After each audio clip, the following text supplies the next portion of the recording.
have therefore chosen this time and place to discuss a topic on which ignorance too often abounds and the truth too rarely perceived, and that is the most important topic on earth: peace.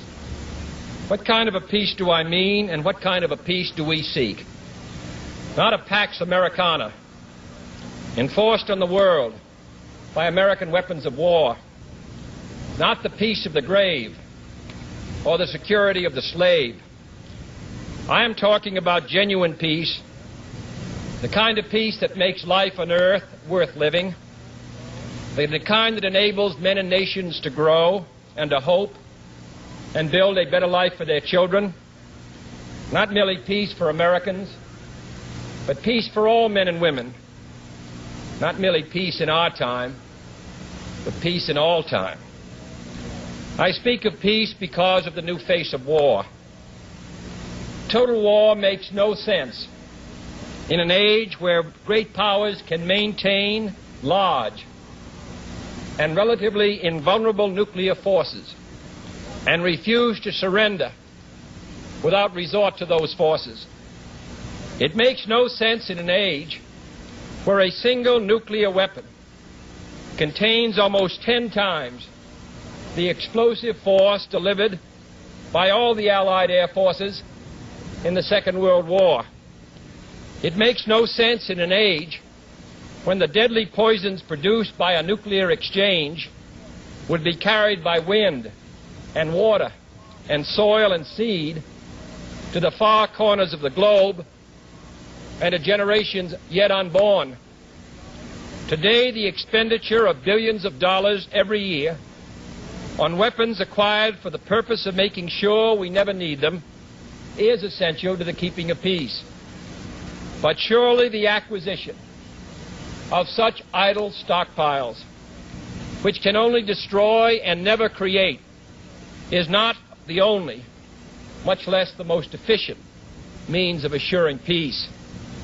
I speak of peace, therefore, as the necessary, rational end of rational men. I realize the pursuit of peace is not as dramatic as the pursuit of war, and frequently the words of the pursuers fall on deaf ears, but we have no more urgent task. Some say that it is useless to speak of peace or world law or world disarmament, and that it will be useless until the leaders of the Soviet Union adopt a more enlightened attitude. I hope they do. I believe we can help them do it. But I also believe that we must re-examine our own attitudes as individuals and as a nation, for our attitude is as essential as theirs. And every graduate of this school, every thoughtful citizen who despairs of war and wishes to bring peace should begin by looking inward, by examining his own attitude towards the possibilities of peace, towards the Soviet Union, towards the course of the Cold War, and towards freedom and peace here at home. First, examine our attitude towards peace itself. Too many of us think it is impossible. Too many think it is unreal.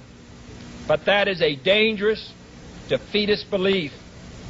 It leads to the conclusion that war is inevitable, that mankind is doomed, that we are gripped by forces we cannot control. We need not accept that view. Our problems are man-made. Therefore, they can be solved by man, and man can be as big as he wants. No problem of human destiny is beyond human beings. Man's reason and spirit have often solved the seemingly unsolvable, and we believe they can do it again. I am not referring to the absolute, infinite concept of universal peace and goodwill, of which some fantasies and fanatics dream. I do not deny the value of hopes and dreams, but we merely invite discouragement and incredulity by making that our only and immediate goal. Let us focus instead on a more practical, more attainable peace. based not on a sudden revolution in human nature, but on a gradual evolution in human institutions, on a series of concrete actions and effective agreements which are in the interests of all concerned.